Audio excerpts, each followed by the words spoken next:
हाँ, कक्षा वालों का हमारी क्लास में स्वागत है।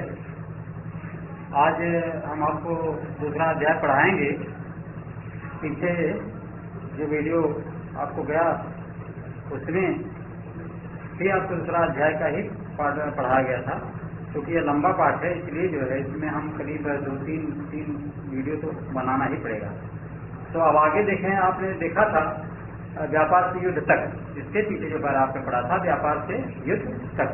अब आगे देखें व्यापार से युद्ध तक। तो पहली लड़ाई जो बड़ी हुई वह लड़ाई कौन? प्लासी का युद्ध हुआ। प्लासी का युद्ध हुआ 1756 में। अली वर्दी खान की मृत्यु के बाद सिराजुद्दौला बंगाल के नवाब बने। भाई मुर्शीद कुली खान के बाद अली वर्दी खान के बाद नवाब सिराजुद्दौला, नवाब बंगाल के नवाब सिराजुद्दौला बने थे। तो अब चूंकि 1756 में अली वर्दी खान की मृत्यु हो गई और उसके बाद सिराजुद्दौला बंगाल के नवाब बने। तो सिराजुद्दौला से कंपनी को काफी भय था। सिराजुद्दौला से कंपनी डरती थी। सिराजुद्दौला के स्थान पर कंपनी एक ऐसा नवाब चाहती थी, एक ऐसा कठपुतली नवाब चाहती थी जो उसके इशारे पर काम करे, तो उसे व्यापारिक रियायतें और अन्य सुविधाएं आसानी से देने में कोई आनाकानी न करे, वह ऐसा नवाब चाहती थी। और जब सिराजुद्दौला ऐसा नवाब नहीं था तो उन्होंने क्या किया? कंपनी ने प्रयास किया कि सिराजुद्दौला के प्रतिद्वंदियों में से किसी को नवाब बना दिया जाए। जो उसके दुश्मन हैं या प्रतिद्वंदी हैं, उसी में से किसी एक को नवाब बना दिया जाए। लेकिन ऐसा करने के लिए उनको जो है लड़ाई लड़नी पड़ती। तो कंपनी को कामयाबी नहीं मिली इसमें। सिराजुद्दौला ने इसके बजाय सिराजुद्दौला ने हुक्म दिया कि कंपनी उनके राज्य के राजनीतिक मामलों में टांग न अड़ाए और टांग अड़ाना बंद कर दे, किलाबंदी को रोक दे और राजस्व सही ढंग से राजस्व को चुकाए, सही तरीके से राजस्व को चुकाए। अब हुआ क्या भाई, दोनों पक्ष, इधर कंपनी उधर सिराजुद्दौला अपने अपने रवैये पर अड़े रहे। अंत में जब दोनों पक्ष पीछे हटने को तैयार नहीं हुए तो अपने 20,000 सैनिकों के साथ नवाब ने कासिम बाजार में स्थित इंग्लिश फैक्ट्री पर हमला बोल दिया। सिराजुद्दौला ने अपने 30,000 सैनिकों के साथ इंग्लिश फैक्ट्री पर हमला बोल दिया, वहां घेर लिया। इसके बाद नवाब ने कंपनी के कलकत्ता स्थित किले पर कब्जे के लिए उधर का रुख कर दिया। इधर फैक्ट्री पर कब्जा किया और फिर जो है कलकत्ता स्थित किले पर कब्जे के लिए उधर का रुख बना लिया। कलकत्ता के हाथ से निकल जाने की खबर सुनने पर मद्रास में तैनात कंपनी के अफसरों ने भी रॉबर्ट क्लाइव के नेतृत्व में सेनाओं को रवाना कर दिया। इस सेना को नौसैनिक बेड़े की मदद भी मिल रही थी। भाई बंगाल पर जब इंग्लिश फैक्ट्री पर कब्जा करने के बाद बंगाल की तरफ से रुख किया तो इस बात की खबर जो है मद्रास तक पहुंच गई। वहां का जो गवर्नर जनरल था उसने रॉबर्ट क्लाइव के नेतृत्व में एक सेना भेजा, जिस सेना को सैनिक बेड़ों का सहारा भी मिला हुआ था। इसके बाद हुआ क्या?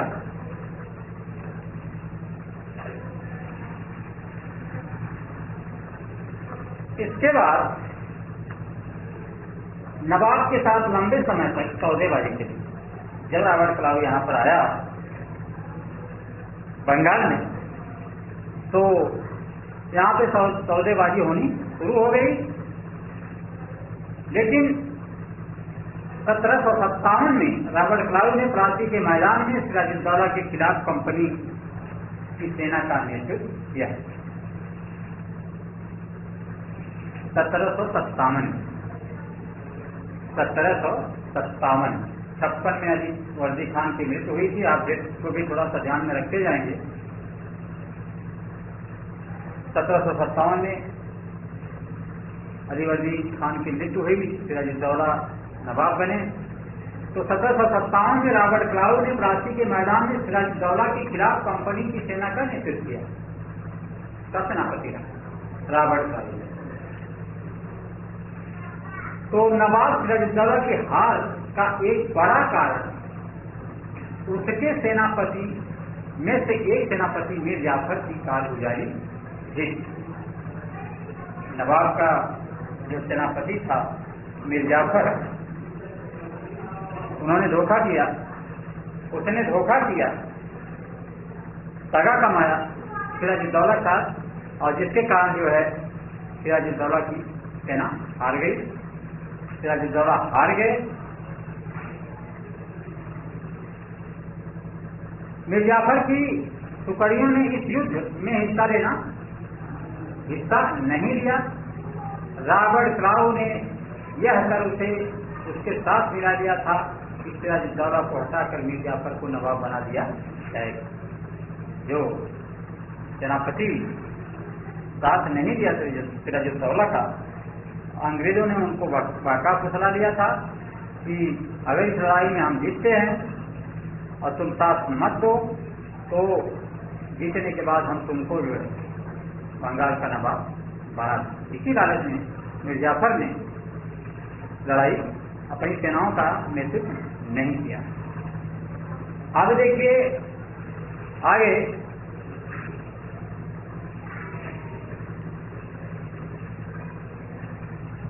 प्लासी की जंग इसलिए महत्वपूर्ण मानी जाती है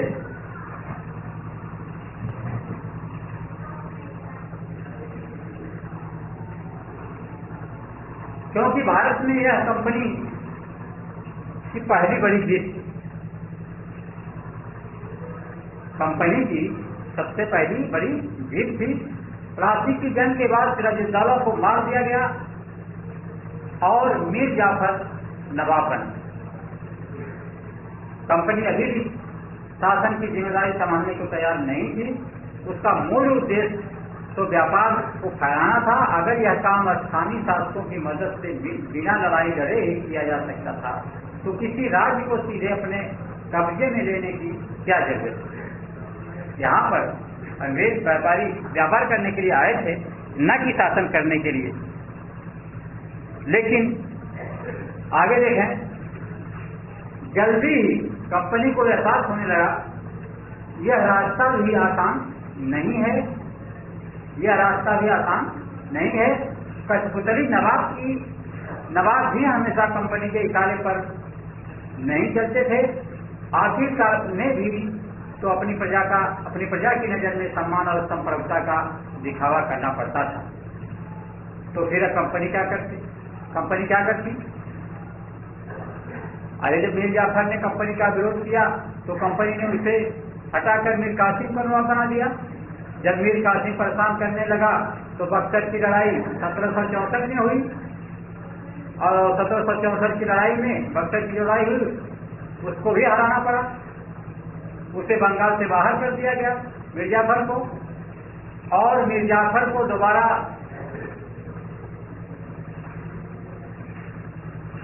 जब मीर कासिम परेशान करने लगा तो बक्सर की लड़ाई हुई 1764 में, उसको हरा दिया गया कंपनी के द्वारा, उसे बंगाल से बाहर कर दिया गया, और फिर मीर जाफर को दोबारा नवाब बना दिया गया कंपनी के द्वारा। अब नवाब को हर महीने 5 लाख रुपए कंपनी को चुकाने थे। कंपनी अपने सैनिक खर्चों से निपटने, व्यापारी जरूरतों तथा अन्य खर्चों को पूरा करने के लिए और पैसा चाहती थी। उससे उसका खर्चा पूरा नहीं हो पा रहा था, तो कंपनी और ज्यादा इलाके तथा और ज्यादा कमाई चाहती थी। 1765 में जब मीर जाफर की मृत्यु हो गई, तब तक कंपनी के इरादे बदल चुके थे। कठपुतली नवाबों के साथ अपने खराब अनुभवों को देखते हुए क्लाइव ने ऐलान किया कि अब हमें खुद ही नवाब बनना पड़ेगा, क्योंकि जो भी नवाब ये लोग बनाते थे वो पूरा साथ इनका नहीं दे पाते थे। इसलिए क्लाइव ने ऐलान किया कि अब नवाब हम ही लोग रहेंगे। तो अब देखिए, कंपनी के अफसर नवाब बन बैठे। कैसे बन बैठे? नवाब बनने का क्या मतलब था? कंपनी के अफसर नवाब तो बन बैठे। इसका एक मतलब तो यही था कि कंपनी के पास सत्ता और ताकत थी, लेकिन उसके कुछ और फायदे भी थे। कंपनी को हर कर्मचारी नवाबों की तरह जीने के ख्वाब देखने लगे थे। कंपनी के हर कर्मचारी नवाबों की तरह जीने के ख्वाब देखने लगे थे। जो उनके कर्मचारी थे कंपनी के, वो अफसरों की नकल करते थे और उसी तरह से जीना चाहते थे। उसी तरह से जैसे अधिकारी कर्मचारी लोग रहते थे, उसी तरह से ऐशो आराम वह भी चाहते थे। तो प्लासी के युद्ध के बाद प्लासी के युद्ध के बाद बंगाल के असली नवाब को इस बात के लिए बाध्य कर दिया गया कि वे कंपनी के अफसरों को निजी तोहफे के रूप में जमीन और बहुत सारा पैसा दें। खुद रॉबर्ट क्लाइव ने भारत में बेहिसाब दौलत जमा कर ली। 1743 में जब इंग्लैंड से मद्रास के नई आया था तो उसकी उम्र 18 साल की। 1767 में जब वह 2 बार गवर्नर बनने के बाद हमेशा के लिए भारत से रवाना हुआ, तो यहाँ उसकी दौलत 102 पाउंड के बराबर थी। दिलचस्प बात यह है, गवर्नर के अपने दूसरे कार्यकाल में उसे कंपनी के भीतर फैले भ्रष्टाचार को खत्म करने का काम सौंपा गया था रॉबर्ट क्लाइव को। इसको रॉबर्ट क्लाइव को। तो हुआ का सरकार को उसकी अपूर्ण संपत्ति के स्रोत संदेहास्पद लग रहे थे। उसे भ्रष्टाचार आरोपों से बरी तो कर दिया गया, लेकिन 1774 में उसने आत्महत्या कर ली। रॉबर्ट क्लाइव, वही रॉबर्ट क्लाइव जिसको कंपनी की तरफ से सेना का नेतृत्व करने के लिए भेजा गया था बंगाल में। 1743 में वह इंग्लैंड से आया था। उसकी उम्र मात्र 18 वर्ष थी और 1767 में 2 बार गवर्नर बना। काफी दौलत इकट्ठा किया। इकट्ठा करने के बाद उसके ऊपर भ्रष्टाचार का आरोप लगाया गया। हालांकि बाद में भ्रष्टाचार के आरोप से उसको बरी कर दिया गया, लेकिन उसने 1774 में आत्महत्या कर दी। कौन? Robert Clive. तो कंपनी के सभी अफसर क्लाइव की तरह दौलत इकट्ठा नहीं कर पाए। बहुत सारी बीमारियों और लड़ाई के कारण कम उम्र में ही मौत का निवाला बन गए। इसके अलावा उन सभी को भ्रष्ट और बेईमान मानना भी सही नहीं होगा। अरे भाई, जो अफसर आते थे, जो गवर्नर जनरल बन के आते थे, सभी लोग तो रॉबर्ट क्लाइव जैसे थे नहीं। तो इसके अलावा उन सभी को भ्रष्ट और बेईमान तो नहीं माना जा सकता। उनमें से बहुत सारे अफसर साधारण परिवार से भी आए थे, साधारण मध्यम परिवार से भी आए थे। उनकी सबसे बड़ी इच्छा बस यही थी कि वे भारत में ठीक ठाक पैसा कमाएं और ब्रिटेन लौटकर आराम की जिंदगी बसर करें। जो जीते भी धन दौलत लेकर वापस लौट गए, उन्होंने वहां आलीशान जीवन जिया। उन्हें वहां के लोग नवाब कहते थे। और यह भारतीय शब्द नवाब का ही अंग्रेजी संस्करण बन गया था। उन्हें लोग अक्सर नए अमीरों, सामाजिक हैसियत में रातों रात ऊपर आने वाले लोगों के रूप में देखते थे। नाटकों और कार्टूनों में उनका मजाक उड़ाया जाता था। तो भाई अब आगे देखें, कंपनी का फैसला और शासन, यहीं से वो लोग जो है अपने मनमाना, अपने ढंग का कानून बनाना, फैसला लेना, शासन करना शुरू कर देते हैं। यदि हम 1757 से 1857 के बीच ईस्ट इंडिया कंपनी के द्वारा भारतीय राज्यों पर कब्जे की प्रक्रिया को देखें तो कुछ महत्वपूर्ण बातें सामने आती हैं। किसी अनजान इलाके में कंपनी ने सीधे सैनिक हमला प्रारंभ नहीं किया। उसने किसी भी भारतीय रियासत का अधिग्रहण करने से पहले विभिन्न राजनीतिक, आर्थिक और कूटनीतिक साधनों का इस्तेमाल किया। बक्सर की लड़ाई हुई 1764 के बाद, बक्सर की लड़ाई 1764 में हुई। उसके बाद कंपनी ने भारतीय रियासतों में रेजिडेंट तैनात कर दिए। ये कंपनी के राजनीतिक या व्यापारिक प्रतिनिधि होते थे। उनका काम कंपनी के हितों की रक्षा करना और उन्हें आगे बढ़ाना था। रेजिडेंट के माध्यम से कंपनी के अधिकारी भारतीय राज्यों के भीतरी मामलों में भी दखल देने लगे। अगला राजा कौन होगा, किस पद पर किसको बिठाया जाएगा, इस तरह की चीजें भी कंपनी के अफसर ही तय करना चाहते थे। कई बार कंपनी ने रियासतों पर सहायक संधि भी थोप दी। जो रियासत इस बंदोबस्त को मान लेती थी उसे अपनी स्वतंत्र सेनाएं रखने का अधिकार नहीं रहता था। उसे कंपनी की तरफ से सुरक्षा मिलती थी, कंपनी की तरफ से सुरक्षा मिलती थी। और सहायक सेना के रखरखाव के लिए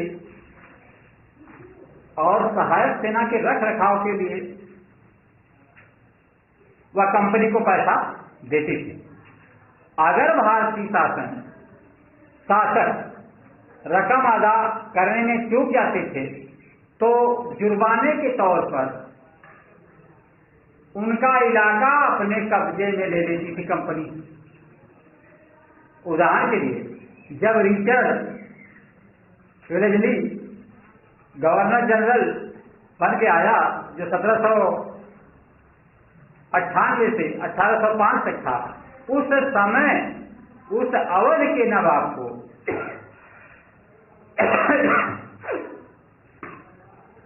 1801 में अपना आधा इलाका कंपनी को सौंपने के लिए मजबूर किया गया। क्यों किया गया? क्योंकि नवाब सहायक सेना के लिए पैसा अदा करने में चूक गए थे। इसी आधार पर हैदराबाद के भी बड़े इलाके छीन लिए गए।